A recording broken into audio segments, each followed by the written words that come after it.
Welcome to Tuned In with Jim Cummings. I am Brendan Dan of the Four Finger Discount Network. Today I am joined by producer Chris. How you doing, sir? And your very sexy purple jacket you got there. That's right, and the clean shave. Yes, good. How I about have yourself? not cleaned. Right. I have not shaved today. I apologise to all the viewers on YouTube, but I will do better next time. And we're also joined, of course, by the man who never pays full price for late pizza. It is Mr. Jim Cummings. How are you, my good man? That's right. Life is good, and I'm very happy right now. Yes, So, I'm very excited to be finally covering Ninja Turtles as a whole. I was a big Ninja Turtles fan growing up. And good. What's interesting to me is that upon doing some research for this show, you voice a lot of the extra villains that I had no idea were you. It's like, this is the magic of Jim Cummings, don't you think, Chris? Is that you do some research and it's like, oh, Jim did that one as well. Oh, Jim was also that part of my childhood. Like, you were everywhere. Yeah. Where's Jim? It's not where's Waldo. It's where's Jim? Where is he now? Yeah, it's just how many roles do you think you have actually voiced? Would it be pushing 300-400 at least? Do you think? Oh yeah, maybe more. More, yeah. Because the little ancillary, the mailman in episode number 42 of The Mask, or you know, you never know. It's just, but the interwebs know. Come on, folks. Exactly Mail right. those in. Let us know. Let us know. That's where like Ninja Turtles Pedia came into to good help here, because we got things like Dirtbag and Dirk Savage, Mutant Hunter, and things like that. I have no idea that Jim voiced him, but I was very excited to find out that. So I was Dirtbag. You were Dirtbag, yeah, the humanoid mole. I remember my mom was so proud. I can imagine she was. I have no idea if she. Well, this is the thing, because so many of those characters, they only appeared in 2 or 3 episodes, but you did such a good job with the characters that they left such a footprint, on people's minds. That's right. It's like when you were a kid, it's funny how you go back and watch these old shows and you swear that they were on the show for the entire run. It's like, oh, Dirtbag was in 3 episodes? Why does it feel like I've seen 300 episodes with Dirtbag? Yeah. A lot of reruns. Yeah, that's the thing. Seen a lot of reruns and keep doing so. And we always ask you, oh, why do they only do like 65 episodes or 63 episodes or whatever of a show? Because when you're a kid, you don't realize you're watching the same episode over and over again. So they only have to make one 60-lot episode. Because to me, it feels like, if Darkwing Duck, for example, was such a popular show, why did it not go for like 4 or 5 seasons and do 200 episodes? Well, they didn't need to. Yeah. They'd make one show. Yeah. It'd be a big hit. They just put it on TV over and over again and just make a new one. Yeah. Yeah. Well, I think we should start a petition for them to, more Darkwing. Do more. Yes. I'm just putting it out there. Reboot. Yes. Give me that boot. Give him that boot. Before we cover Ninja Turtles, you've had a very, very, very busy few months. You're the voice of Tomorrowland Festival in Belgium, which to me, honestly, Chris was sending me some footage. You look like a fish out of water with all those DJs, not going to lie. Oh, look, I mean, it's like, oh, come on, Yeah, there's no doubt about it. Yeah, that is not my crowd, but,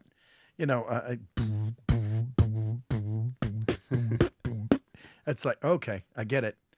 I can't imagine being a serious musician and being a huge fan of, Tomorrowland. Sorry, I'm shooting myself in the foot here.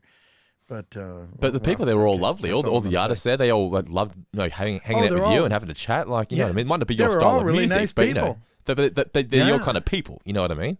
Oh my God, yeah. Tons of beautiful people over there. Who do we meet, Chris? There was DJ Krellman.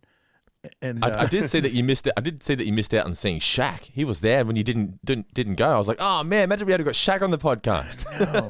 I know. I agree. Yeah, when we're thinking about Tomorrowland, we were just talking. Jim can elaborate more on this, but just the attention to detail in like the sets and everything on the production side of everything. It was, I mean, Jim can elaborate on it, but it really felt like Disneyland to me. It was like like just the scale of everything and. Yeah, very true. They kind of gave us a tour of the place, when we first got there. And we're driving around, and I noticed that, and this is going to sound crazy, but the trash cans weren't like trash cans. There was, a reinvention of, they looked like giant mushrooms that you could recycle in. And, and they sort of looked, it reminded me of... It's like the kids walking into the Willy Wonka factory. The Snozzberries taste like Snozzberries. a little, Yeah. a little of that, and a little of little Willy Wonka. Yeah. It felt like you were in that world, Yeah. where everything is magical and there's pixie dust all over everything. Of course, there was probably a lot of other sort of dust all over everything too, but it was really interesting. I had a good time. Do you want to tell the listeners what exactly were you doing there? You were the voice of the festival. But what does that mean when you're the voice of the festival? What does that mean? Well, every time you hear somebody being introduced or the intro for the festival, there's like a 2 or 3 page legend that goes along with each one, and many millenniums ago, it was, and it's all this sort of ancient stuff. All the people of Tomorrowland got together and made a mystic contract with fill in the blank, and it's just, and everything is treated like it's sort of, Greek mythology or Norse just mythological. And they have their own sort of pantheon of characters. And very immersive it all by the comes sounds together. Very, very much so. It's a lot of fun. A lot of nice people. Yeah. And everybody's happy. So For I don't know. I'm assuming that's the pixie dust coming to work, right? Yeah, I'm not sure why they're that happy, but they are. So God bless them. So there you have it. That's about it. How was the pixie dust, Chris? It was really cool. Yeah, I had a light beer, so Yes, yeah. it was very impressive, though. Yeah. All the acrobatics, all the stage. Oh my gosh, the money they spent is astonishing. On your wage, I'm assuming, yeah? Well, that too. Yeah. What's funny is that you used to tell me I'm, the voice of Tomorrowland. I'm thinking, okay, cool, yeah, because Tomorrowland's part of Disneyland, right? It's the part of the Right. Disneyland. Yeah, it is actually. I thought you meant there that. is one. Right. Yeah. And you were telling me, Well, there's that going to be one like too. hundreds of thousands of people there, and I was like, really? Where are they going to fit them? And then Yeah, I saw it yeah. on social media. I'm like, oh, it's the festival. I get it now. Oh, that one. Yeah. Yeah. I don't know where the next one will be. I'm but, surprised they took Disney the years allow off. them to call the festival Tomorrowland when they already, we assume, own the rights to Tomorrowland. Anyway, it happened. You would think. It happened. You got Yeah. paid. You moved on. That's all that matters. It was a great Yeah. time. Well, they didn't call it Mickey Mouse Land. They did so not, They're, no. They're probably they're safe. Yeah. Now, you also after that, you obviously went and did a various conventions where you did some podcasts that we've already released. Yeah. Rob Paulson, Maurice LaMarche, and many, many more. Now, then you went to the Ozarks. So tell us, how was the Ozarks? You had a bit of relaxation down there, I'm assuming? Oh yeah, it was great. Yeah, Margaret found a place and went down there and did a lot of boating, a lot of floating. It was great. Yeah. It was a great time. R&R, rest, relaxation. Yeah. Working on my tan. So, Mm-hmm. You were there was all too, good. weren't you, Chris? The reception was terrible though, wasn't it? Yeah. I went there for like 5 or 6 days. Did some water skiing and some inner tubing and some fishing. It's nice and relaxing out there. And then watch the show Ozark. Like that show's phenomenal. So is And that I felt show like a I good was in the representation of show. what it's like in the Ozarks? Obviously not with all the criminality, but just the visuals of it. I mean, well, also that is the origin of bootlegging. Like that's where bootlegging started when there was prohibition. So like there are roots in that. I'm sure there's, there was a bunch of illegal gambling and everything. But to answer your question, it looks exactly like the show. Like Okay. you could be. Yeah. It looks exactly like that. Yeah. yeah. Cool. All right. Well, there we go. That's why we've been sort of haven't been doing many of these episodes of the podcast in recent times because we've all been on holidays and doing Tomorrowland and things like that. But we're back now to talk about Teenage Mutant Ninja Turtles, which Jim was a big part of, a bigger part than, as I said earlier, than I realized. I thought you were Leatherhead. That's what I thought, and you occasionally voiced Shredder. Sure. But no, you had a big footprint on this show, but I want to go back to the 80s. So the 87 series wasn't where the Ninja Turtles were born. They were born from a comic series in 84. Right. I know you're a big comic fan. Did you ever see the comics in the 80s? I've seen them. I wasn't a big. I didn't read them. A Yeah, lot. okay. So, Yeah. Sorry. Yeah. Probably the wrong answer, but it was No, true. that's fine. So- Yeah, because they're very different to the series. They're all wearing Yeah. the red and much darker, and they made it more because the series was created to to sell the toys, basically. So they had to make them more colourful, Yeah. and it was quite genius, the show in itself, the way they sort of just completely switched up the license there. But what comics do you collect? I know you are a big collector. What do you collect? Well, yeah, for me, it's Daredevil, Spider-Man. Okay. A lot of Batman. Do you have And, one? Do you have one comic you in know- particular that you're sort of very fond of? It's sort of like your holy grail. Hmm. I'm assuming it's the Well, Darkwing I Duck don't one you got know. on the wall there, Not yeah? necessarily. Darkwing's in there, sure, but for selfish reasons. And there have been a few Hondo Onakas out there too. Yep. From Star Wars, and I love the fact that Hondo broke into the comics. I just like, you're kidding me, right? And it's kind of cool, because a lot of times you'll see a comic book character become so popular they make a cartoon out of him, but it's not usual that they'll make an animated character become so popular that they make a comic book out of him. Yeah. But that's how it worked with Darkwing, and that's how it worked with Hondo, and so I'm okay with that. That's for sure. But like I say, Wolverine, Daredevil is way up there for me. Yep. And Spider-Man. Spider-Man's been getting a little wonky lately. I mean, there's like 8 Spider-Men now. I think it's even Hello. more than that. So many. Yeah, I mean, come on, knock it off. Just get back down here. So, As we were discussing Fantastic Four. earlier, Chris and I, a quote that Tommy Lee Jones once said to Jim Carrey: "He cannot sanction his buffoonery." Is that what you're saying to the creators of Spider-Man? Stop this buffoonery. Yeah, I was just gonna say that. You're still physic. That's amazing. But yeah, so you weren't a fan, or not that you weren't a fan, you never actually read the original comics, but that's what the show was sort of based on. Right. Now, Kevin Eastman was you were in Australia earlier this year at Supernova. Kevin Eastman, the creator or co-creator of of Ninja Turtles, was there as well. Did you get a chance to speak with him at all? Like, have you ever spoken to Kevin?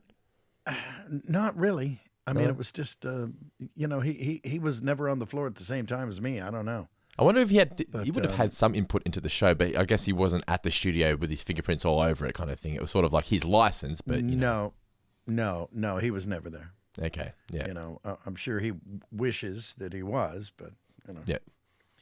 But once they take it over, they take it over. But you so you voiced Leatherhead. I think the Leatherhead episode that it was like season 3, I think it was. So the show had already been on TV for a while.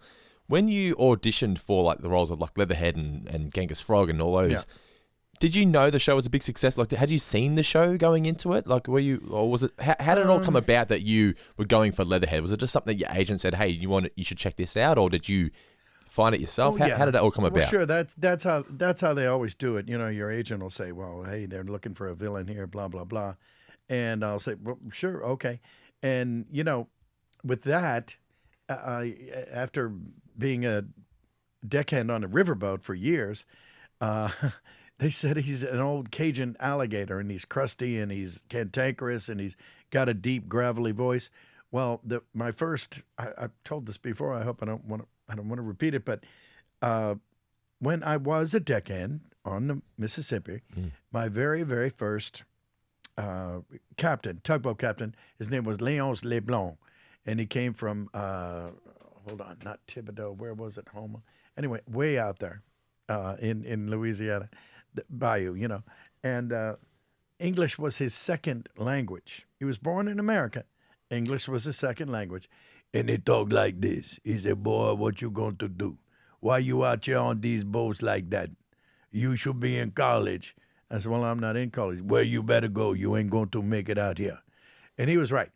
And I didn't make it out there. I'm trying to create the visual. What did this guy look like? Paint a picture. What are we looking at? Leatherhead. He looked like Leatherhead. Okay. Yeah, he looked like Leatherhead. He had one of those astonishing, gigantic noses like W.C. Fields, and he had eyebrows that came out to here and then went back in, and he would just sit there and he would be in the galley and he would just pontificate. "What you doing, boy? Well, you better go. You better get out there in that barge, badger. They would turn it around, would go with the thing, and then you go over at the port side like that." And that's, I have no idea what you just said. Just smile and wave. They really hated me. Was he a tall guy? Like, was he an imposing figure? Was he a scary guy? No. No. Well, he was. He wasn't particularly tall. Was it more just his personality was just sort of a bit imposing? A bit Oh scary? God, yeah. Yeah, he saw me reading Rolling Stone magazine, and Alice Cooper was on the cover with a snake, and he goes, "Oh my God, what you doing looking at that boy?" And I said, "Well, this is Alice Cooper." He goes, "That's the ugliest girl I ever seen in my life." I said, "Well, Alice Cooper's actually not a girl, it's a guy. And you sitting here looking at that, and what's he doing with that snake? Why he's got a snake, boy?" Why he got a girl And name? I said, well, yeah, I, you know what? I don't know. I don't know. How old were you at And the then, of time? course, How old were you when you're reading Rolling Stone? 19. You were 19. Okay. 19. And then sure enough, I met a snake much bigger than Alice Cooper's. I was down cleaning out the you know, they don't really have radiators on boats. They just suck water in from the bayou and run it through there. They don't have an official something you fill with water. And it just got jammed up. Excuse me. So being low man on a totem pole, I had to go down there and you know, unloosen it and pull it off and de-jam it. And usually it's just a lot of algae and a lot of seaweed and a lot of you know, the different flowers and vines and everything. Well, it wasn't this time. This time it was about a 150-pound gigantic water snake. Wow. And I opened that up, and a couple of the guys were sitting there looking at me because it was funny, apparently. And the damn thing fell on me like it killed me. It was dead. Oh, okay. So, and I almost was dead. Yeah. And and this thing, it probably weighed about 80-some pounds. It was unbelievable. And they thought that was the funniest thing they ever saw in their life. This little Yankee college boy, who I wasn't even in college, down there doing this and getting just about killed by cleaning out the radiator. So thanks. Did you squeal? No, I resisted. However, I don't think I did anything in my pants, so that's good. I think I made it through that. Anyway, I just trucked it on up, and I showed everybody, and I go, "Here's my new friend," you know, and I threw it in the water. Okay. Look how strong I am. Yeah. Speaking of snakes, we just did a podcast with a snake, with a solid snake, you could say, with David Hayter. Yes. Oh wow, was that True enough? I haven't even seen How this about one yet. that? So tease us for that one. I haven't even seen this yet. So tease away. what happens in that, Chris? That's the teaser. There's a couple. Let's say you might hear Winnie the Pooh doing some of Snake's lines, and you might hear Snake doing some of Winnie the Pooh's lines. It's not a pretty sight. Stay tuned for that, you'd say. Stay tuned. For anybody who doesn't know, David Hayter wrote X-Men, X2, Watchmen, and he also played the voice of Solid Snake and Big Boss in the Metal Gear franchise. Yeah. So you saw him at which con was that one that we had this episode at? That was in Colorado Springs last weekend. Colorado Springs. Okay, so stay tuned for that one. I'm excited to see that one and hear that one myself. Very good. But yeah, so we're talking about Heath Leatherhead. So you painted the picture of this man. What was his name again? Sorry, the name escapes me. Léonce Leblanc. There we go. So this guy here, so he's imposing, not so much in stature, but just in physical, just in presence, in the way he imposes himself. Yeah. So you know he's based. You've based the whole character on him. Why did you choose him? What drew you to him? Was it a sort of like a not a thank you, but like what made you decide that's the voice that I'm going to go with? Well, he kind of looked like Leatherhead. Yeah. Okay. Not the best looking fella in the world, but I mean, he was literally perfect. I mean, he was. They said he was an old, crusty, mad at the world, ready to kill everybody, and that was kind of him. He hated everything, and he starting with me, and he said, "I can't believe they got a Yankee college boy for my last time on this river." Wow. And I said, "Well, I'm not in college." "Well, you better go. You ain't going to make it out here." And I go, "I don't even want to make it out here. I just want to eat this week, because you get on a boat and you can eat that day. You don't have to wait to get a job, to wait 2 weeks to get your first paycheck, you know." And so that's why where the appeal came to me, to be a deckhand on a riverboat. "You ate that day." "Oh, okay, that's right. There's a kitchen. Excuse me, I'm be right back." You know, because I was starving. I was, red bean and rice. Was that the recipe he had for you? Red bean and rice? Well, no, but I make the best red beans and rice you'll ever know. What was the But recipe that's where I he learned to taught? make it. What was the recipe he taught you? That's I thought he taught you a recipe. Was it that one? Yeah, he did. I mean, but I embellish on it. But Okay. but yeah, you know, you got to soak them overnight. Yeah. Soak them overnight, then pour that water off. Then you start over again the next day. Put them on a slow boil, and you just add spices. You know, you add I always put in red pepper, bell pepper, and some onion, and lots of spices, and a bay leaf or two, and let that simmer, and put in some chicken broth. And this is really boring. And and then you eat it later. You put it over rice. Delicious. And yes, and that part's not boring. That's what Leatherhead would have as his favorite meal, right? That's Leatherhead's favorite meal? Woody. Yes. Maybe, but you know I'm partial to Ninja Turtle. Mm-hmm. Have me one of them. I got to ask you though. So, you're 19, Yankee 19-year-old. You could have. There's many other jobs out there. Why were you a deckhand? What possessed you? What led you there? Well, I will say that I used to read. Mark Twain was my favorite author to this day. I mean, he still is. And Huckleberry Finn. He lived on the river, and I thought that's pretty cool. That's not bad. I would like to say someday. I got all this stuff out of my system when I was young, because, you're not going to be 40 years old and go back and do it. I said, okay, well, I'm in New Orleans. I'll do this. And it's the same reason I ended up designing and painting Mardi Gras floats for a couple of years. I just wanted to say I did it. Yep. And I just wanted to say I'd lived on a boat on the Mississippi River. And I did. And throughout the Intercoastal Waterway. And it was just one of those things that you say, when you're a little boy, you want to do it. You want to grow up and you want to do that. So I did. Was it what you expected it to be? Like, what was your vision of what it was going to be? Oh my God! Well, it was no Huckleberry Finn, I can tell you that. But it was. It wasn't sitting around fishing and having a good. No. It's a lot of work. I mean, we're tying up big barges and going down the river and shoving stuff. And you work. What is it? 8 hours on, 8 hours off, and if throughout the day.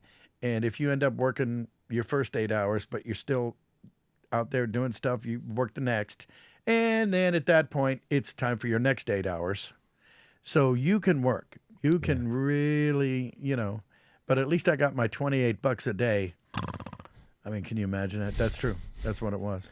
So what's that? And I was one of the merchant marines. $1 an hour? But it was also a million years ago. So it wasn't that bad. Yeah. But it was just...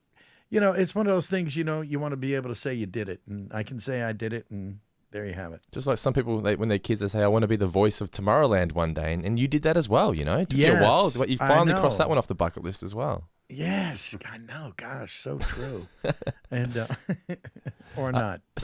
It sounds like this man here, they sort of took the mickey out of you a bit, and they're laughing at you with the snake and things like that. And he's always calling you, boy. Can you remember the moment where, if ever, I know you're joking to say that you never did, but where you sort of felt like you'd earned his respect?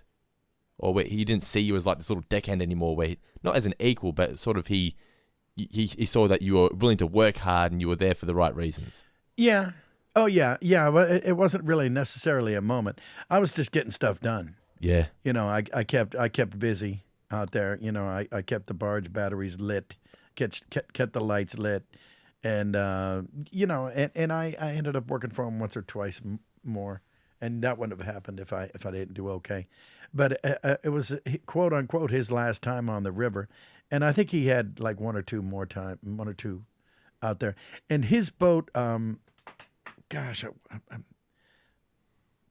can't remember the name of it. It's going to tick me off. I'll remember as soon as the podcast. What did it look like? What color was it?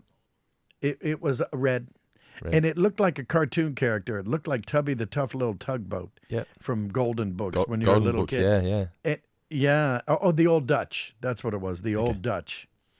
And it was his very last time. And it was awesome. He'd get off the boat at night and he would drive home. And then I had to sleep on the boat. And I was just sitting there. And the French Quarter was like 100 yards away. And I wasn't allowed to get. I didn't have any money anyway. I wouldn't have been able to do anything. But I was sitting there on the Mississippi River at the bend in the river. There's Algiers Point over there. and there's the Super Bowl over there, Superdome, and I was just sitting on the river and just kind of enjoying it. I was 18 or 19, and I'm going, okay, I'm a deckhand. I'm on the Mississippi River. Huckleberry Finn probably was here someday, and Mark Twain was. Mark Twain definitely was. And I just, bloom where you're planted. That's content. Yeah, that's how it happened for me. Yeah, I loved it. That was great. Was it once you had like a do moment it again? Go. No, I said I don't want to do it again. Okay, I'm done. Cut that out of my system. Well, that's what I was going to say. It's a case of, so once you'd had that moment where you finally realized, yep, I've made it, I've done this, I've had my moment. Was that when you left? Like, when did you stop being a deckhand? What led you to leave? Besides the fact that it was hard work. Well, yeah. Besides that, I ended up getting in a band. Okay, so that was after. A band named Fusion. Oh Yep. yeah. That didn't take long. In fact, I came off the river at River's End at Carrollton and Canal, and I got off the boat and walked over the levee and walked down, and there was a bar there called Huck's, and I went in. Man, I think I'll have a beer. And a friend of mine was there, Lyle, and I said, "What are you doing over here? What are you doing uptown?" He goes, "Well, I'm auditioning." And I said, "For what? What do you mean you're auditioning? How are you auditioning?" He says, "Well, for Fusion." And that was the name of a band that was kind of popular in New Orleans at the time, rock and roll band. And I said, "You're auditioning for Fusion? What do you play?" And he goes, "Well, I don't play anything." I said, "So what the hell are you going to do?" He goes, "Well, they need a new singer." I said, "No way. Fusion needs a new singer?" And he goes, "Yeah." And I, "Well, why are you doing here?" And he goes, "Well, their rehearsal halls, like you walk down the alley and it's at one door at the end." I go, "Oh man, well, I'm going to hang out and watch." And he goes, "Oh yeah, well, sure, whatever." So, in about an hour, it was his turn. And so I went back down with him, and the guys are all sitting there being cool with all their long hair. They look like the Allman Brothers. And it was kind of fun. And Lyle gets up there, God bless him, Lyle Murphy. And he was terrible. And a couple of them thought, well, that was pretty good. But they didn't want to give out any. They were not going to say, "Okay, you're it now." Yeah. Boom. Because they had other people. So they told him, "Okay, well, not bad. I mean, well, we got your name, we got your phone number, right? And we'll let you know in a couple of days." So he says, "All right, very good." And he goes, "Let's go, Jimmy." And I go, give me a second. You guys know any blah, blah? And I think I said something like by Uriah Heep or the Allman Brothers or something like that, and they go, yeah. And I go, "So can I audition?" And they go, you want to audition too, huh? Everybody's just going to jump in. We're all going to audition. I go, "Well, no, he's a buddy of mine." And anyway, I would like to. Yeah. So I did one song with them, and then I did another, and then we ended up doing 3 songs, and On the audition day. and they all cut, right then and there. Yeah. Right then and there. And Lyle was, bless his heart, he was sitting there in the room, and he's sitting there giving me the face. Heart's breaking. He's going, "Uh-huh, Yeah. okay." You are all right. unfriended from Facebook? Yeah. Well, there were no books of face back in whatever year that was. And so they go, "So you're in the band?" And I went, "Hell yes, I'm in the band." I said, "Good God, when do we start?" He goes, "You got to start learning some words." And I said, "Okay, all right, I'll learn some words." And we did a lot of Allman Brothers. And So is this why you were still a deckhand? Bachman Turner Overdrive. So you got the gig Yeah. okay, so then you went back and you said, "I'm done, no more deckhand, I'm now in a band," basically. Yeah, I said, "Okay, I'm busy." Yeah, I mean, you had to check in with them every now and then. It's not like I didn't even have a phone. Yeah. I was living in a barrel or something. We're over in Algiers Point. But then all of a sudden, it was like, okay. And Was that were they successful? Like Fusion, like did that pay your way? Oh yeah. Oh yeah. You didn't have to work. Wow. Okay. I mean, yeah. I was like, oh, I will never stop doing this. So thank God for Lyle, eh? Oh yeah, it was a good old Lyle. Shout out to Lyle. And I never saw him again. And oddly enough, he almost became a roadie. He went. I thought Lyle would have gone to be it- Lyle went on to be the deckhand, and you became the lead singer. Yeah, well, he could have done that too. Well, he was a native New Orleans guy, but it was a lot of fun. Some of the most fun times I ever had. We'll have to do a podcast just You on know. Fusion for sure. Yeah, Oh Yeah, yeah. that'd be Well, fun. there's a few of them still just left. Jim Cummings on the road. There's got to be some stories there. I can't wait. Ooh, ooh. Make sure Margaret doesn't Yeah. listen to that one. Yeah. Well, she doesn't care. This is a long time ago. Long time ago. It It's is a not long like I time did ago. it last week. Yeah. Yeah, But so yeah. we're safe. But yeah, so that was where Leatherhead was born. A long-winded story, but we got there. So that's the birth of Yes. Leatherhead. That's That took a long way to get there, but yeah, that was right off the river. yeah. I've always been wanting to ask you more in depth about your life on the river. Yeah. Yeah, that's where it was, Napoleonville. So you've been told that they want a voice for this villain. Your agent. Who was your agent at the time?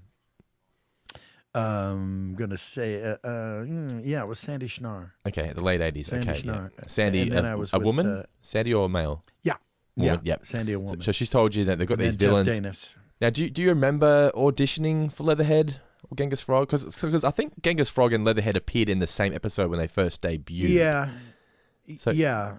Yeah. They were frustrated because a couple people knew. Well, see, a lot of people think Cajuns are just people who sound like they're from the South. Like the And hounds that you that's did that time, yeah. Yeah, it's not it's just not that way. And so in fact I got the same thing when I did Ray from Princess and the Frog. He was a Cajun. And I can remember one of the people standing up in the audience going, they got one of us. They got one of us.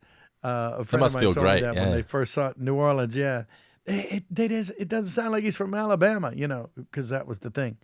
But yeah, they wanted a genuine Cajun accent, and so that's what I gave them. Yeah. And then with Genghis Frog, what did they pitch for you for Genghis Frog? Can you remember? No, but he wanted to be. They almost wanted him a little simpler, a little more Gomer Pyle-ish. With Yeah. japers, crapers, I'm gonna tell you what. That kind of. He was not a criminal mastermind. It's amazing how many characters use that Gomer Pyle-esque voice, isn't it?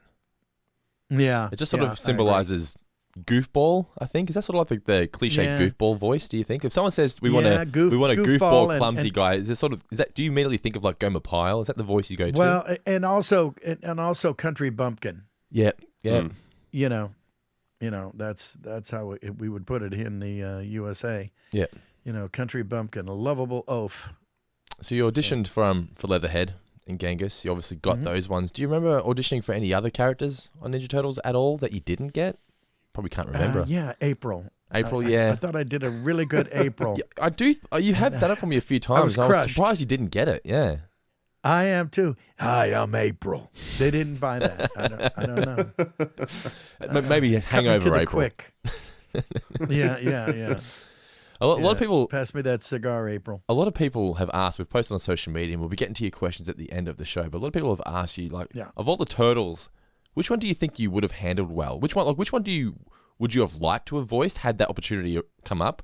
And which one do you think you would have been best at? Like, which one do you think you would have been able to sort of just, if you just imagine that you were getting the role for the first time, which one do you think you would have liked? Do you would have Raphael, the angry one, the leader Leonardo, the fun-loving Michelangelo, or the smart Donatello? Yeah. Which one do you think you would have related to the most? Maybe Probably the Raphael. fun-loving Michelangelo. Fun-loving? Okay, Maybe.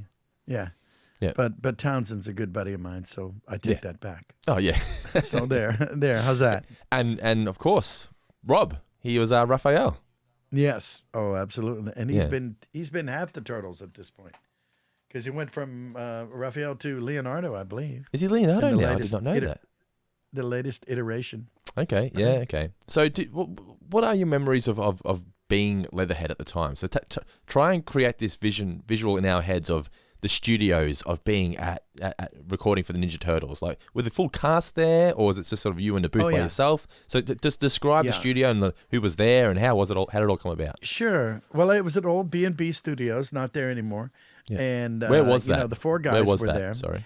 Burbank. Okay. Yep. Burbank, Magnolia, and whatever, I can't remember, but Magnolia and Moore Parks, I think it was. Were they But, nice studios, or were they sort of like older? Oh, very much. They were very Oh, nice. yeah. Yeah. Okay. Yeah. Yep. Yeah, very nice. Yeah, no, they're all pretty good. Yep. Not too many slum studios, but no, it was a lot of fun, and the whole cast was there, and I remember, the first few lines I got out there, Sue Blue, the the director, she would go, "What?" And that meant, I have no idea what the hell you just said. And that's highly understandable. So I had to clean it up a little bit. Because, you get down there, you're in Louisiana, you go out there and on that bounce badge like that. Oh, let me tell you what I'm going to tell you. You got to get that, and then you do that, and you're going, I'm so sorry, I have no idea what the hell you're saying. Who hired this You guy? gotta slow them. Yeah, who hired this guy? And you can't do it too well, or else they won't understand you. Okay. So we just watched a little bit of it in here, and I can hear the the restraint, but at least you can tell what he's saying. Was it just a case of you had to slow it down a little bit, or what did you have to do? What did you have to change? Enunciate. Yep. Never got to do it all like that. You say a thing. That's what I told you. Yeah. And it's like, okay, yeah, I don't know what the hell he said. You just gotta enunciate a little more. With your audition for Leatherhead, then would you have done that original voice and then had to change it later, or do you think you would have enunciated it better in the? You probably would have been very authentic in the audition, right? Well, after they gave me the job, they can tell me to do whatever they want. It's like, okay, sure, yeah. How high, miss? No problem. Yeah, you got it. Absolutely. So, what was it like being in the room with the cast? Because they must have been so fun. Because big hit show, they know they're on a big success. They must have just loved life at that point. Oh yeah. Well, they were great guys. Cam, Tony, Rob. And Barry, our former SAG president. They were all just really great guys. And I know them all. They're all friends. You were already friends with them at the time? Oh yeah. Yep. Sure. Yeah, especially Rob and Cam. We did a lot of work together. Townsend, and Barry. Barry Gordon. He was in SWAT Cats, and I was Mayor Manx. And with each of them, and the Tick. Townsend was the Tick, and I was 2 or 3 villains in the Tick. And of course Rob. He was Rude Dog, and we worked together on Mr. Bumpy, Bumpin' the Night. He was Squishy, and I was Mr. Bumpy. And, all of us, Cam Clark, we did any number of things together. And, they're just buddies, And you just put on your turtle shell and that day, and then you're a turtle. It's not very often you get paid to just hang out with your friends, is it? Yeah. Did you realize at the time how exactly. fortunate you were? Like, do you think you really appreciated in that moment how fortunate you were? Oh, yeah. Yeah, from day one. Yeah. From day one, because I can remember, the first thing I ever did was Dumbo Circus, also for Disney, but cable TV had just started up. I think we touched on this before, but it was, I was at a point, and I got this job, and it was several $100 a week more for working 8 hours than I did working 50. Yeah, in the video store. And I thought, okay, this is amazing. This is incredible. And I thought, well, if I never get another job, at least I can say I did it. At least I can say, wow, I had this goal, and I worked toward it, and I aimed at it, and I hit the bullseye at least once.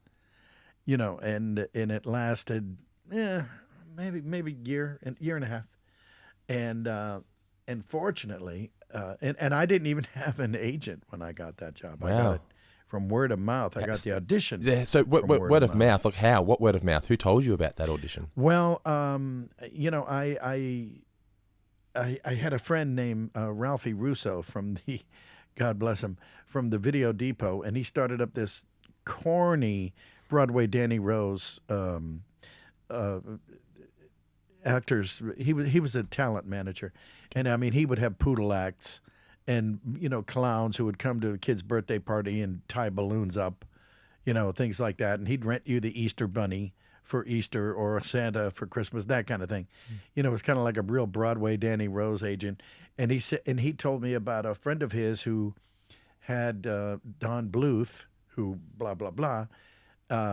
He obviously he did Secret of Nim and American Tail, and he was this incredible guy. In fact, I'm going to be at a convention with him next week. Okay.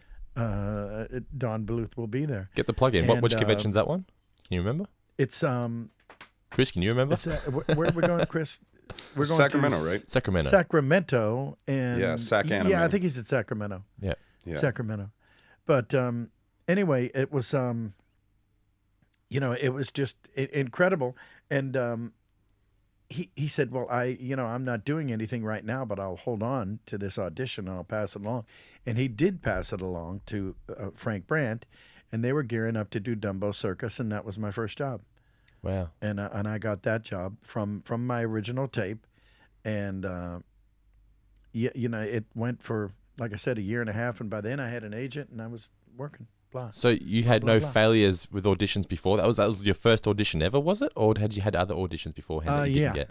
No, it was my very first audition. First audition and bang, off to the races. Wow, Yeah, Not bad. yeah, I know. It's not many people would get to say that, but your very first audition ever, and just bang, career starts, Yeah, I'm very grateful, and I'm well aware of that, and I don't want to sound braggadocious. But it's a mixture though. It's you're very grateful, you're very lucky, but you've also you deserve it, no? You've got the talent. You're not going to get that gig if you're not talented enough for it. So, well, that's true. Thank you. I know you don't have to talk yourself up, but I was going to point that out myself, but much better that you did. But I'm just fascinated. So that the vibe of the Ninja Turtles room must have been just so fun. Just all buddies just hanging out, and I think it just came through. Was great. Like the show obviously would have been a success. I say regardless, because it was just so well put together when it came from a marketing perspective. But I think just having a cast that enjoyed each other's company really showed through the show. You know what I mean? It really shone through. Yeah. Oh yeah. I agree. And it was nice to do it. I like doing it with everybody in the room. I'm not crazy about. We do it. No. It's almost the only way we do things now. Yeah. And I don't like that. And I think we've talked before about if some ad lib gets to stay, well, the line behind it won't necessarily work. So you have to have people back and forth, and you have to manufacture that banter. But with the Turtles, it was all of us were there. Yeah, it was great. That's great. Yeah. And now it's really fun because I see them all at conventions and Comic-Cons, and it's really kind of fun. We'll have to get a roundtable of some kind at some point with all the cast of Ninja Turtles and get you on there. A Leatherhead reunion with the Turtles. Oh boy, yeah, that would be amazing. There's got to be so many stories that I know you go to cons and you constantly ask questions, and you're retelling the same stories, but there's got to be stories out there that once you guys all get together, stories that haven't been told before, just memories come up. You know what I mean? Once you sort of get together, I feel like I'm excited to get you guys in the same room. We have to make that happen at some point. Mm-hmm. Yeah, let's do that. Let's do it. Yeah, but now I'll see what I can do. Another big name that gets thrown around a lot when it comes to Ninja Turtles, and it was in a lot of the questions on social media, as I said, we'll get to at the end. James Avery, right? Known to many 90s kids as, the dad in Fresh Prince of Bel-Air. Uncle Phil. Uncle Phil. What are your memories of working with James? Because he was just such a pivotal figure in the 90s. Yeah, well, he's a great guy. God rest his soul. He was a really, really cool guy. And he was an actor's actor. And, I remember, you could just throw out a word there. And he goes, oh, don't get me started on that. And then, of course, he was started on that. And he'd go on and on and on. And he'd say, he had this one diatribe about, and then, of course, there was a time that I spoke with, and I won't say her name, and she said, yes, but you're one of those theater people. And theater is so limiting. And I said, excuse me? Theater is limiting? And all of a sudden we were on Broadway. Yeah. And James was off and running. And he said, the theater is hardly anything but limiting. No, you're limited, you little no imagination weasel. And he was, and I was thinking, Uncle Phil, he's pissed off, And, this is much worse than you ever gave to Will Smith. But, but he was a really cool guy, you know, Yeah. and he didn't take himself seriously, but he took the profession seriously, and I've got to have some of that too. It's kind of like You know, when you take the work seriously. when you hear Uncle Phil was the voice of Shredder, it's like there's no way. Yeah. There's no way Uncle Phil is Shredder. It's kind of Yeah. like when some people they hear that you're a voice of a villain. It's like Winnie the Pooh is that guy? There's no way. It can't be. But it just can't be. Yeah, can't be. But can you Right. did you ever was James in the room with you when you were recording with Leatherhead and or was it just yeah Oh yeah. Yeah, So a few times, and then when he got Fresh Prince, yeah it was funny. He said, "All I need are 3 or 4 episodes, and that's where I get my FU money." Because then, because then the reruns, because they'll put it in syndication, I should think. And I said, "Oh, I'm sure they will." And of course they did. And so he had his FU money. But then the great Dorian Harewood, an old buddy of mine, he came in. He was the second Shredder. yeah For Ninja Turtles. Okay. And you'll know him from Full Metal Jacket, from Kiss of the Spider Woman on Broadway. yeah And, he's an amazing actor. And he's a voice of NBC, I think, to this day. Coming up next on NBC. still wow. And it's Dorian Harewood. Yeah, great guy. Cool as he could be. So An old did buddy of mine. James He did James was in leave the California second he got Raisins. did James leave the second he got the Fresh Prince gig? Did he leave the show? I don't know. Can't remember. He might have squeezed out the rest of the season, Okay. condescendingly. Because that Begrudgingly. first season of But- Turtles was only 5 episodes, and the second season had more. I think like the first season was just sort of like a tester. Let's see how this goes, and obviously it went Oh, boom. yeah. You know what I yeah, mean? it was an odd. Yeah, it was an odd little duck there. That's for sure. I've got to ask you though. You Mutant just told that Turtles? story Oh, about him okay. talking about FU money. Did James Avery say FU money, or did he say the full FU? No. No, he said it. He said, okay. I He can't said, imagine. he said, yeah. The word. Yeah, I'm cleaning it up. Yeah, well, Uncle Phil, he wasn't Uncle Phil at the time. No, So of it course. was okay. Yeah, Yeah, he was James Avery. yeah. Yeah, great guy. And then so, when did you become Shredder? So what was the reason for Dorian leaving and you taking over Shredder?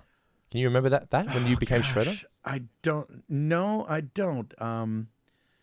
I think, in fact, I want to say they asked me to dummy Shredder for a couple things. Dorian could be a couple of guys. I forget if it was James or Dorian, but they couldn't be there because they were too busy being famous on-screen actors somewhere. So you were sort of like And so you were kind of like the Jeremy yeah. Irons kind of spot with Lion King. You're sort of there to Kind help. of. Yeah. Yeah. And then the next that season ended, and then Dorian was off to bigger and better things, doing whatever it was, Kiss of the Spider Woman on Broadway, and they said, "Okay, Jim, you're Shredder now too," and I went, "Okay." So, all right. So there I was. So with James, so what is your favorite memory of working with James on Ninja Turtles? Like, was it just him in particular, just his demeanor, just his Broadway? Yeah, just him. No. Yeah, absolutely. I mean, he was an actor's actor. You Yeah. know, he was a thespian. He wasn't. Did he command the room when he was in there?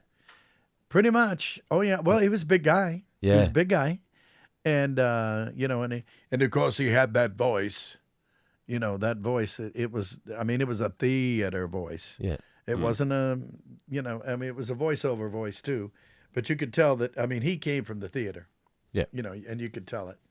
Could And he was proud of it, and he had his speeches ready, all about it. Did it ever Great feel? guy. Did it ever feel? I'm just imagining, like, James Avery, Uncle Phil, this big Broadway actor, actor's actor, voicing Shredder. Did you guys ever see the show as like somewhat corny when you were doing it, or was it just let's just ride this wave? It's fun. Yeah, a little of both. I mean, it was what it was. I think Tony had the most egregious lines. Cowabunga, dude. Everything had to be Party like on. surfer, Yeah. and it was like, ay, and that's a little bit of an eye roller in there every now and then, but he pulled it off. Yeah. He's a great guy. Because you hadn't done but yeah. the tailspin or anything like that when you got Leatherhead. Leatherhead was like 87, 88, I think. So like, or maybe like 89. So Yeah. maybe you auditioned for it, but like the shows like Darkwing and Tailspin and all these other shows, which I feel are more, just well put together, more thoughts gone into it, Yeah. where Ninja Turtles felt like a show that was made to sell toys. And when you're doing a show like that, Well, do you sort of feel a little bit dirty when you're like, we're just selling toys here, guys. We know what we're doing, or is it, Nah, the money's the same. The money's the same. Yeah. And so buy the toys by all means. Yeah. So in fact, we all invested in the company that did it. I can't think of the name of it. Bonsai or something. Bandai. Anyway, Bandai. The one that was did, it Bandai? the one that I did think it was, yeah. Power Rangers. They did Power Rangers, Yeah, probably. and they made a lot of money. I could be wrong. But yeah, they there was kind of a rumor going around. Hey, these toys are selling pretty well. No wonder Jim's got that FU money. Jeeves. Yeah, throw some bucks in there. But I mean, it's not that we got any from them. Okay. By virtue of them doing that, it was invested in the company that is doing it. Okay. It's not like, oh boy, they sold a lot of shredders. Let's send Jim a check. No. Oh, okay. That's not going to happen. Yeah. No. Yeah. Yeah. I I think it's the funny. original Turtles was Playmates, I want to say. I think it might have been Playmates. That's right. Yeah, that sounds about right. Because those Yeah, figures, yeah, those yeah, action yeah. figures were everywhere. And there's Oh my gosh. incredible, yeah.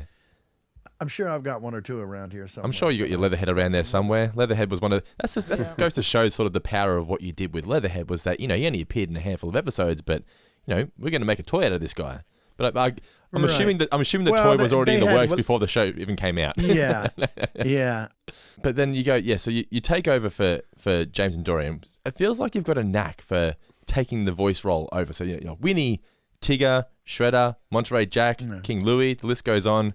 It's just like it's your shtick now. You just like Baloo now. You're still doing it.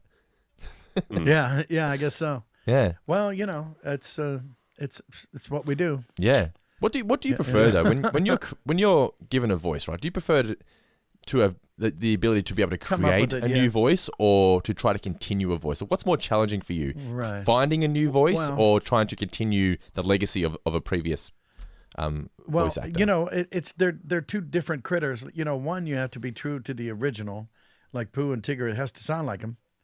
There's no doubt about that, and for that matter. But then, with Darkwing, that was all me. Hondo Onaka, that's one of my all-time favorites. And Bonkers is another, and different villains throughout all the shows. I've always given good villain, and and I probably like them a little more. Okay. Darkwing was like might as well have been me, and the same with Hondo. Yep. Hondo Onaka, Star Wars, Clone Wars. Yeah. And so I love it all. I really do love it all, but it's probably a little more rewarding to create the character, the original voice. Mm-hmm. And but with Pooh and Tigger, I mean, I can't. There's no complaints. They're so well revered, and they're in their own sort of category that I'm just like the keeper of the flame. How scary is it when you're assigned a role like that? Like, for example, trying to carry on Winnie the Pooh, like that's the big one, right? Was it intimidating in any way, or did you just have to just believe in yourself and go, no, I've got this, No, it wasn't intimidating, and I could tell you why, because when I took it over, there were only 3 cartoons that were made. Yeah, they hadn't made the new show yet, yeah. Next, well, they had that show in the early 5,000. 80s, which I think was like a live action one that Hal Smith was the voice of. Oh, yes, yeah, that's true. But there wasn't an animated series. I wasn't counting that. Yeah, No, I that wasn't doesn't even count. counting that I one. don't think anybody counts that. Yeah. Disney doesn't even count that. No, I can't imagine you'd be able to find it. And it looked like Eeyore had a goiter or something. That was because it was 2 little people inside, walking around inside that costume, and it was hard to look at. Yeah. Sorry, but Very Dumbo Circus-ish, wasn't it? Yeah, same people. Yeah. Yeah, but they by the time they got to Dumbo Circus, they were much better at making the costumes. Yeah. But nevertheless, it was that Pooh corner. When I think of the original Poohs, I just think of the animated Sterling Holloway, because they won an Academy Award. And I've said it before. They come out, they put these 3 shorts together just to make it a movie length, and they won the Academy Award and retired it for 20 years, which I'm glad they did. Gave me a chance to grow up. It would never happen. It would never and- happen now. If something's a success like that, let's make as much money as we can right now. That's what's been happening. Yeah. Oh my gosh, Right. yeah. And I'm glad they waited for me. So Do you think because they waited cool. that because they waited that long, do you think a big part of it was that so many kids, they'd grown up with that film, but like they hadn't really, there was a chance for you to create that new voice and it wouldn't be so sort of shocking to new viewers because kids may have seen the film, but it hadn't been part of their lives so much because it wasn't like a new show or a new movie. So do you think that 20-year gap allowed you to sort of do your version of Sterling's voice and have kids go, oh, that just sounds the same? Because they hadn't really been listening or watching it all that often growing up. Yeah, well, the idea, like when you're doing a character voice, and certainly as something as iconic as that, the idea is to actually sound dead on. Yeah. Like, and that's what Disney requires. And, that's how I ended up with Pooh and Tigger, because I was doing Sterling Holloway and Paul Winchell. And that's just the way they sounded. You got to sound like that, because that's how Paul sounded. And then Pooh was very much a sort of a feathery, approach to it, with a lot of air. I always said that Winnie the Pooh's voice sounds like a gentle breeze blowing through cattails to me. Yeah. And, you just have that in your head. Yeah. But you have to stay true to the original. That's Disney's law, and I think it's a good one. What would you say is the visual that people should have when you're describing Leatherhead's voice then? Is it just your old mate back on the back in the boat? What's the actual visual though? Well, yeah, that's for sure. Or else a garden rake being dragged over a gravel driveway. Yeah. That's exactly what it is. Now, we'd be That's remiss, not bad. We'd be remiss not, we're here covering Ninja Turtles, right? So, Leatherhead, Genghis Frog, two characters that we've mentioned a lot here, you're the original voices of. They appear in the new Teenage Mutant Ninja Turtles Mutant Mayhem film. Now, I know you haven't seen it. Chris, have you seen the film? I saw it when I was over in the UK. Have you seen it? I haven't got a chance to see it. I haven't yet, seen no. it yet, right? So I saw it with my son. My son loved it, right? Because, it's just, he's 5. It's just, Ninja Turtles is just Ninja Turtles. He doesn't have that connection to the old ones or anything like that, right? It's just, as long as it's Ninja Turtles, it's Ninja Turtles. When you're a kid, you're a kid. Yeah, when you're 5, you're 5. Yeah, exactly right. So I'm sure, in 20 years' time when they do another Ninja Turtles film, he'll go, back in my day, nothing like that Mutant Mayhem film. That'll be his thing, That's right. But That's right. I got to say, it was weird, right? Because I'm sitting there now having met you and done the show with you and know that you voiced Leatherhead and hear the backstory and everything that goes into the Leatherhead character. Leatherhead's in the film. A big speaking role, big major villain in the film. One of the I would think, crew, sure. right? Genghis Frog doesn't have as many lines, but Leatherhead does, except it's voiced by Rose Byrne, who Australian like myself, female. But the thing is, I'm watching this going, I can't help but wonder, why would you go with a female Australian? Females doesn't matter. Whatever you want to make Leatherhead a female, go for it, right? But Australian, Right, sure. Australian. Leatherhead's an alligator. And she's got an Australian accent. And she's got an Australian accent. So why? Oh, she does, yeah. We okay. don't have alligators down here. Why is there an Australian alligator in this Right. film? It's just bizarre to me. A bizarre choice. And why wouldn't it at least be a crocodile? Yeah, 'Cause you and do have crocodiles. Forgive me if I'm wrong, guys, but I don't remember. I only seen it once in the cinema. I don't recall them ever saying crocodile. If I'm wrong, shoot me. But I'm pretty sure, even on the Wikipedia page, she's referred to as an alligator. So if she's an alligator, why is there an Australian voicing her? Doesn't make any sense to me. And it just puzzles me. Like, how do you feel? I know there's been various Leatherheads over the years, but when you are the original voice of a character, right, do you feel some sort of sense of like ownership of the character, or do you just have to accept that it's going to be reimagined down the line? Like, do you wish that you are at least consulted or not? Yeah, I would think so. Yeah, I have no answer for you as to why it's a female from the wrong country, but it'd be nice to know that they at least thought of you. Yeah, I mean, in that strain of thought, I mean, Shredder was played by 2 white guys and a black guy, and he's a Japanese character. Exactly. And it's like we talk about this. No, it's we talk about the 2 Simpsons. black guys and 1 white guy. We talk 2 black guys. Yeah, we talked about The Simpsons, and like Hank Azaria voices Apu, and there was a big controversy around that. So it works both ways, but it just feels odd that Give me a break. Yeah, it's just not you're not consulted. You know what I mean? It just feels odd. and he's not yellow either. No. So, but like, I mean, surely that's a point against him. But Leatherhead, Leatherhead's appeared in various other Ninja Turtle series over the years, but you just think, surely you just out of respect acknowledge and at least consult with the original voice actor of the character. That's just what I would do anyway. It just seems strange that you weren't even asked or you knew about it. You go to the store one day, see a poster. Oh, Leatherhead's in a new movie. Oh, that's nice. Yeah. Well, everybody likes to reinvent the wheel. Yeah. Whenever somebody takes over a franchise or something, the first thing they have to do is they have to pee on it. The term is they reimagine it. Yes, that's what I meant to say. Yeah. Much better. Thank you, Brendan. It's much better. Yeah, they reimagined. Yes. Kind of like when a business restructures as opposed to fires people. Oh, yes. Yes, that's exactly right. Yeah. We restructured it. Now half the people don't work here anymore. Yeah. So, yeah.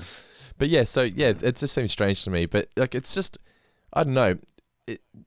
Does it annoy you, or is it just a case of something you just have to learn to accept? Because it's not Leatherhead's not the only character. It annoys me. It does annoy you? Okay. Yeah, it does. Yeah, it's like, come on. And it's nothing against Rose Byrne because it's not her fault. No, absolutely not. She plays the character fine. If you want to, I know, but the thing is, so you want a whole new show? Well, then write one. Maybe you should write a new show where everybody's not the same. If all the characters are different than what you remembered or imagined them to be, well, then write a new one. Mm-hmm. Exactly right. I don't know. I get it. It's easier to jump onto a train that's already left the station. It's already rolling. Hopefully we can get you in the sequel because, spoiler alert, I won't say who it is, but during the credits, there is a cutscene, mid-credits, that is featuring a character that you also voiced, a character that we have mentioned on this podcast. So, Chris, you just came back. I was just telling Jim, maybe we can get him in Mutant Mayhem, the sequel, because, spoiler alert, during the credits, there's a cutscene, mid-credits. And I won't tell you who it is, but it features a character that we've mentioned on this podcast that Jim voices. So if you're out there listening, maybe we can get Mr. Cummings a gig in Mutant Mayhem too. I reckon we can get enough traction on social media. Let's make it happen. Let's get on Teenage Mutant Ninja Pooh Bears. Hashtag Mayhem Jim. Let's do it. Yeah, okay. Let's do it. All right, everybody, you have your assignment. But we touched earlier. You voiced, that's just a couple of the villains that you voiced. You've also voiced people like Dirk Savage, Mutant Hunter. Who you were telling me, Chris, was based on who? Was a parody. Dirk Savage was a parody I read online of Nick Fury, his character, and you can see it with the eye patch and everything. Yeah, that's true. You can see it in the character design. Would that have been told to you at the time? Do you think, Jim? Would you have been told that, or do you see the character design? Do you see the character design before you create the voice? Oh yeah. Yeah. Okay. Oh sure. Yeah. Yeah, you knew that he was going to be a tough guy. He's very hard as nails. He chews,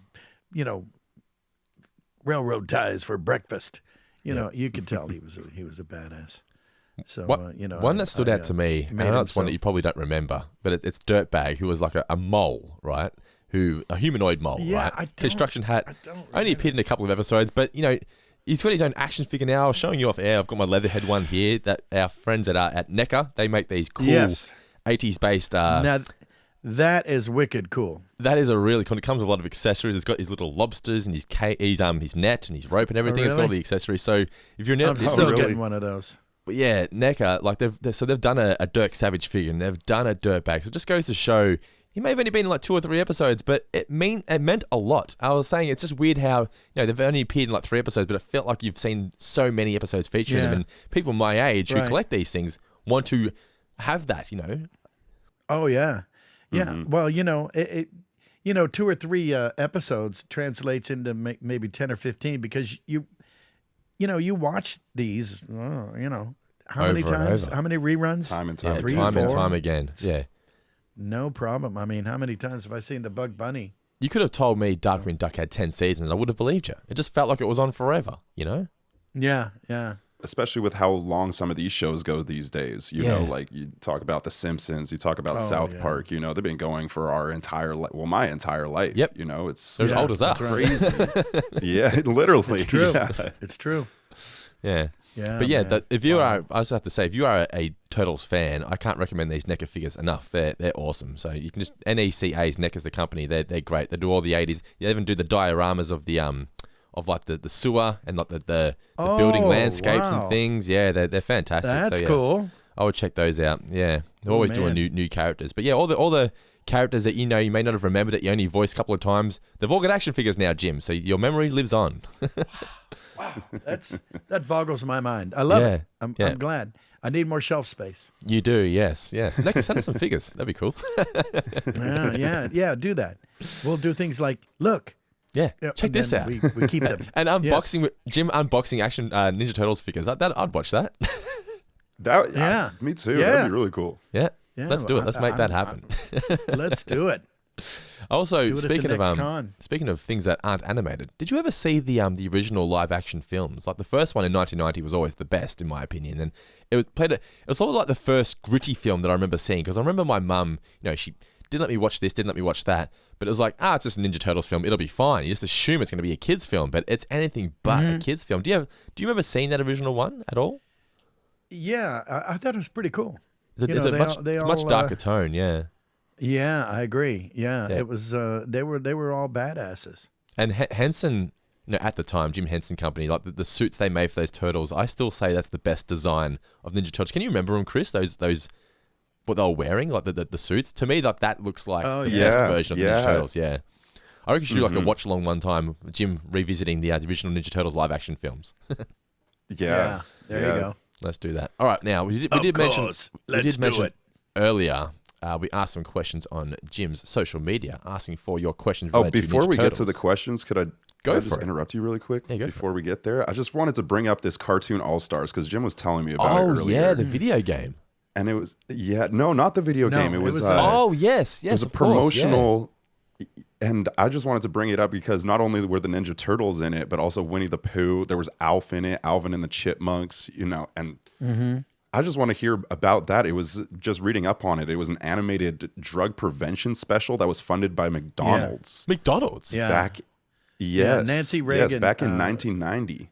President Reagan's wife had a campaign that when it came to kids and drugs, she said, well, just say no.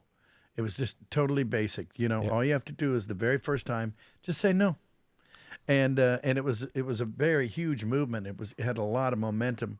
And so somebody decided to have all the popular cartoon characters of that time, the Turtles and on, Pooh and Tigger, have them just come together and do a show and, have these kids kind of moving around through neighborhood to neighborhood, and they run into the Turtles, they run into Pooh and Tigger, they run into Alf, to all these animated characters.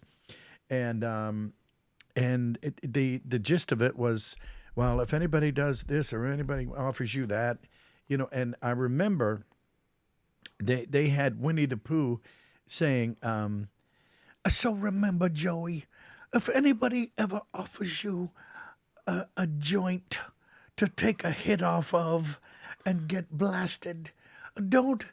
And I go, oh, no, look. I can't. No, I can't. No. Wait. They actually wanted you to say that? As Pooh. Joint. They wanted you to say and joint. I said, yeah. I mean, I can't. No, I can't do that. That's not what I don't do that. No. And Tigger, no. And I told him, I said, look, give it to a damn Ninja Turtle. They could probably pull that kind of language off. Winnie the Pooh ain't saying, no, don't take a hit off some stranger's joint. He doesn't know what a joint is, Winnie the Pooh. He doesn't know what a joint is. He's a very, very little brain. And I am so glad that I just said no. Didn't you say they had him riding a skateboard too? Yeah. Winnie the Pooh riding a skateboard. A funny visual. Yeah. Right? Isn't that a funny visual? Yeah. It might have been Pooh. It could have been Tigger. Yeah, but it was like... it's such a 1990 thing, though, isn't it? Riding a skateboard. Cowabunga, man. Yeah. Oh, yeah. Cowabunga, Winnie the Pooh dude. with his hat on backwards. Boombox. Yeah, wait a minute. Let me get that turned around. Yeah, that was painful. Oh, God, that's so funny. anyway, you can watch the show, folks, but it ain't going to be happening. It's not going to... Pooh's not going to be... So was Winnie the Pooh actually on there? For a lighter. So was Winnie the Pooh actually on there in the end? Or what did he actually end up saying? Do you remember? Oh, he was there. He was there. but it was something. I don't remember the exact lines. It was a while ago, but it had nothing to do with what we just said. Yeah. I can't even say it again. Well, So good. yeah.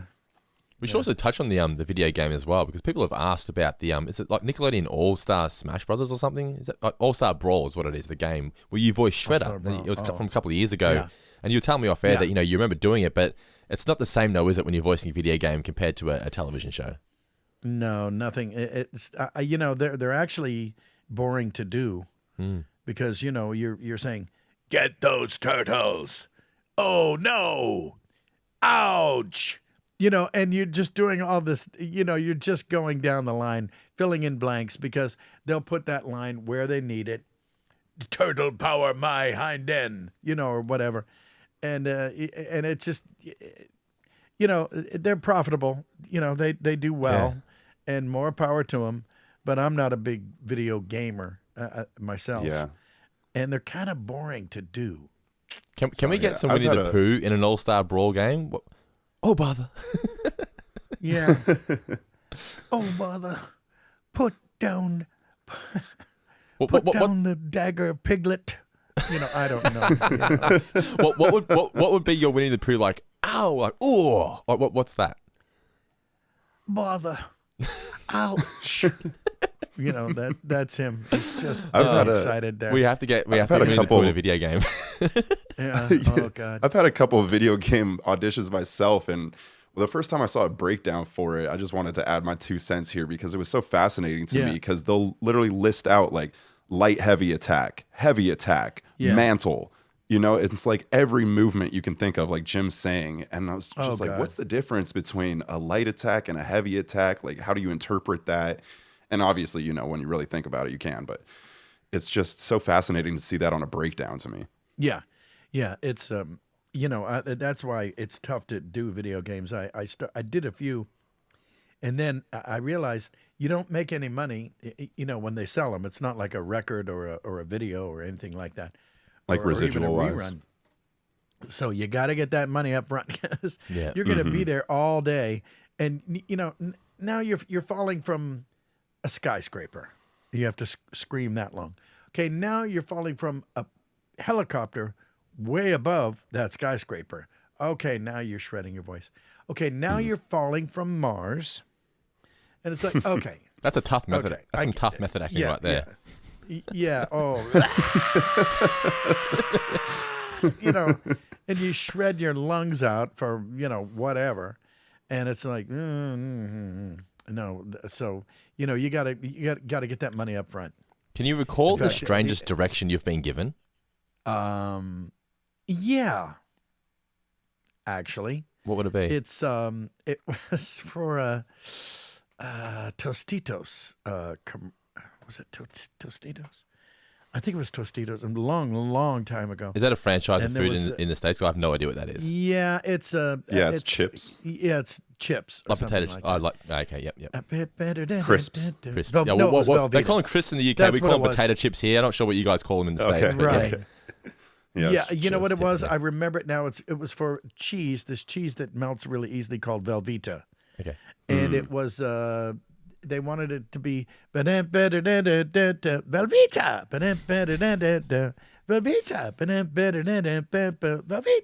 Velveeta, Velveeta. That was it. You just experienced the splendor of that moment in advertising, and I added it up, and there were like four Velveetas per thing. And I ended up saying it 90 times. Wow. And this girl, bless her heart, who shall remain nameless, she was from an ad agency in San Francisco. So there you go. That helps. And she was giving me direction like, okay, but it just like has to be totally like you're a Mexican at a bullfight. And I said, what? What? If you can see Jim's face What right did now. you just say? Well, then I'm not Hispanic. I'm not. No, it's okay. It just has to sound like one. And I said, okay, I have no idea I mean, I have a vague notion of what. Oh, Toro, hey, Vato, I mean, what the hell? No, you have to say Velveeta. And I go, I know I have to say Velveeta. I know. But Velveeta! And So are you the bullfighter or and just it's like- watching a bullfight? yeah, no, she was using that as a prototype for the delivery of the voice. Bizarre. And I said, okay. And we ended up doing it. And I finally just said, okay, we're going to, and then I realized halfway through that she didn't have final say. She had to keep calling people. Okay. And they wanted, and so I said, oh, She's the middle girl. Yeah. this is earlier on in my career, and I didn't have the juice that I have now. But I said, okay, tell you what, let's do. Call them, put them on the phone, put them on a speakerphone. It was one of those things had an antenna, put it right there, and play them the first 3.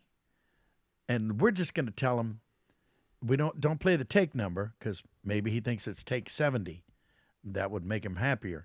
And so they play it. Anyway, they picked the third one. So I said, we're done. Good night, everybody. Velveeta! And I went away, and that was it. And it was like one of those silly, ad stories. Was it a good commercial in the end though? Oh, yes, the dancing jalapenos. Are you kidding me? Surely everyone out there remembers this from the golden age of advertising, the late 80s, early 90s. Velveeta! Anyway, if not... What tasted better, the chips or seeing that money in your bank account? Yes. The money. Yeah. The second All one. right, let's get to some social media questions before we get out of here, shall we? All right, so Yes, I posted let's do on our Jim Cummings pod Twitter and Instagram, and Jim has shared it as well. So we've got some questions here. I'll just skim through. So I'm assuming Jim doesn't have an answer for this one, but it's, do you have a favorite episode that you love doing on Teenage Mutant Ninja Turtles? I'm assuming it's just all of them, right? All of the ones you're a part of. Yeah. But if I was in it, that was my favorite. in all seriousness, no, seriously, like being into that, going to the room for the first time with all your pals. Had you ever been on a show with all those guys at the same time, or was this the first time being with all those no. mates? So I guess not that all first those episode with exact Leatherhead guys. would have been cool, right? Yeah. Oh yeah, it was a lot of fun. Yeah, it was great. It was great. I mean, we all were buddies, but I'd never been, I didn't never said turtle power, so that was my first time in. So it was cool. No, it was a great I time. honestly think you do a good rendition of the intro music. Because I'll put up that video of you singing the Winnie the Pooh theme and the Ghostbusters theme. I think it's time for you to do a rendition of the Ninja Turtles theme. Turtles on a half shell. I reckon you break the internet with that one. Let's do that one day. Yeah. Okay. Yeah, or not. Alrighty. So between this is from at Sword T40. Between Leatherhead, Shredder, and Genghis Frog, which one of the three did you have a blast providing the voice for? It would have been Leatherhead the most. Leatherhead just feels like it's mostly you, and you got the the history with what you did. Yeah. And Yeah. Well, he was my original, so yes. That will be Leatherhead. And quit asking them stupid questions. Thank you. That was friendly, Leatherhead, by the way. At Dex Does Voices says, how do you go about voicing so many characters in a project and making sure each voice has a distinct sound? I'm sure a lot of your fans can listen and say, that's Jim, but each role still is uniquely its own. But geez, I don't know. Well, I think in terms of the character, that's for sure. Yeah. How much thought do you put into the character? Do you create this backstory in your mind when you're thinking of, what's your process for finding a voice? Gosh, it's not that complicated. I jokingly say instincts are the best stinks. Yeah, you've said that. And I think if you first of all you read it, you get to know where this character fits in the story, in the series, in the cartoon, and you kind of tailor it so that it goes in and it reacts against the people and propels, it reacts against the things that come before it and propels the things that come after it. So you're taking from here and keeping the story moving forward. And, that's kind of, it's a mindset, I guess you could say. Mm-hmm. But that's how I do it. I don't, Do you think it'd be a similar process for many other actors, like voice actors? Is it a similar thing, or I don't know. no idea? Yeah. Do you guys ever like talk about Who knows? like, amongst yourselves? I know you just your mates, but do you ever talk about how you guys find your voices or your processes, or is it just sort of you just keep that to yourself? It's boring to you. Yeah, keep it to yourself. Yeah. Yeah, because, I mean, sometimes if you're doing an established character, that's obvious. But if you're not, we were talking the other day, like Don Carnage in Tailspin, he was, I think he was imagined as being British. And I thought, wow, they had a lot of Pirates of the Caribbean too. Mm-hmm. Yeah. So, yeah. That's how that worked out. So this is from @Dan Baumgarten says, what did James Avery think about your impression of Shredder if you actually ever heard it? Did you ever talk to James after you became Shredder, or did you ever see James after he left Ninja Turtles? Did you ever come in contact with him again? Never left? No, that's a shame. God bless him. No, he didn't hang out with us anymore. He had his FU money, of course. Busy. Yeah. He was too busy. He was too busy hanging out with Will Smith. I wouldn't hang out with me either if I could hang out with Will Smith. So. Yeah. Well, at least now. But no at least mystery now, there. The thing is now, though, you get slapped, so you want to be careful, right? Oh, that's true. Well, Chris Rock would defend me. Just keep his wife's name out of your mouth. Yeah, you'll be fine. That's right. So this is from @TUV Podcast. They say, did you expect the Ninja Turtle show, to grow into what it was whilst you were doing it? Look, when you were doing the show, when you went to do Leatherhead, did you know it was a hit show by that point? Like, had you seen the show, like, or were you just doing it? Was it just another thing for you to do? I don't even know that it was. I guess it was on. Yeah. Yeah, because I think it was like its third season, so it would have been a success by this point. Yeah. Oh yeah, it was nice, and I'm just grateful. Yeah. Honestly, to be in the business, and people do this, they make career moves, they go there, they're here, you fill in this blank, and I was just grateful. I'm grateful for all of it, and I will eternally be so. Yeah. So that's kind of a boring answer, but true. Yeah, that's it. @93 Monster Mike, how did you get the ideas for any of the catchphrases used by Leatherhead? So with Leatherhead, did you improvise anything, or was it you said what was on the page? Because the thing is, you're bringing such authenticity to the voice. Did you ever bring any authenticity to the words that he spoke? I'm sure, but gosh, it was so. I don't know that Leatherhead generated a lot of catchphrases. No, I don't think so either. Oh, but just get them damn turtle. Just overall dialogue, though. Just the overall dialogue. Do you think that you tweaked it to make it more authentic? Oh, I'm sure I did. Yeah. Yeah, that I'm certain of. I couldn't give you an example. I mean, it's been a while, but a lot of people, like I said before, a lot of people think a Cajun accent is just somebody might sound like he's from down there in Alabama, and that's not a Cajun accent. So now you're a big keeping it real. You're a big comic fan, so I'm assuming you'd be able to answer this one. If not, forgive me. @Inkwell1931, do you think Leatherhead could take on Killer Croc? He would eat him. You reckon he would eat him? Yeah, he would eat him. Yeah, well, alligator's always going to beat a crocodile, right? Killer who? Killer who? Excuse me. And and that ticked me off because Killer Croc was from, I think, Louisiana. Okay. Well, there are no crocodiles in Louisiana. Why is it an American voice in Killer Croc? It makes no sense. I know. I know. What's going on here? I know. This is pandemonium. Oh, it's an outrage. Yeah. All right, we've got a couple more, then we'll get out of here. Off is where I'm pissed. Jake McLean says, who was your favorite turtle if you had one? So you're saying Michelangelo would have been your go-to, right? For me, when I was a kid, I was always a Michelangelo guy. Who were you, Chris? Who was your go-to turtle? I was Master Splinter, man. Splinter? Really? I know he's not one of the Ninja Turtles, but I don't know. I liked his character always. Well, you are wearing purple after all, so. That's right. Yeah. That's true. Yeah. Stuck with him. Yeah. I didn't have one. No, okay, didn't have one. All right, final one here. @Shin_Ultramania22. What is Jim's favorite topping on a pizza? Oh, boy. Well, I like margarita pizzas, and I like margaritas. So you just... but you got to make sure you don't mix those. You got to give us something more exciting, though. You can't just say my favorite topping on pizza is cheese. You could have something more exciting than that. Well, no, it's cheese, and it's a provolone and basil. Yeah. But I do like some sliced red pepper and green pepper. Okay. Are you a thin base or a thick base like the Chicago pie? Like, what's your pizza? I don't like the super thick, but I like the mix I'm in not the middle. crazy. Yeah, me too. Yeah. The thin. How do you feel about pineapple on Thin pizza? or too thin. What's that? How do you feel about pineapples on pizza? I can make my own fruit salad.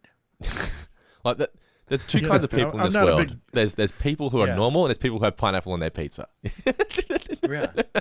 Now I don't mind a thin sliced apple.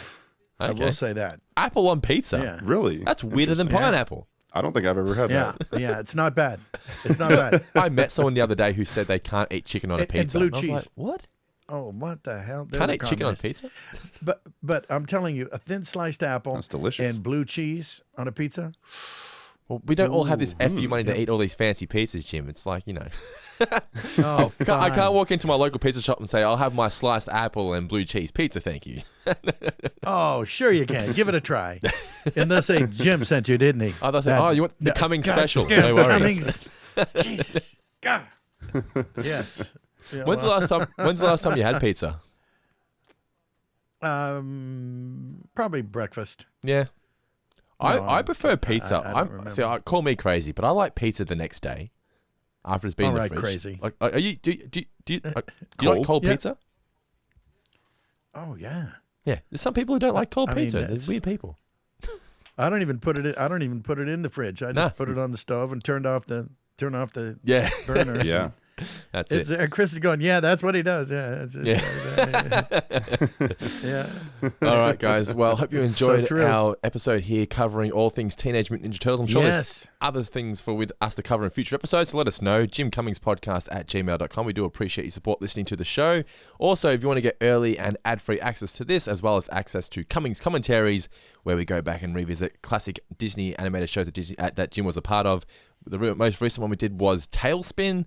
We've also done a Darkwing Duck episode, as well as Bonkers as well, where the characters, Bonkers. yes, the characters appear doing some commentaries as well. So they're great to listen to. So you can support us on Patreon and do that. Also get access to prize draws and so much more. Anyway, guys, do appreciate your support. Like we said, Chris, thanks for joining us. Jim, thank you once again, and we'll catch you guys in the next episode of Tuned In with Jim Cummings.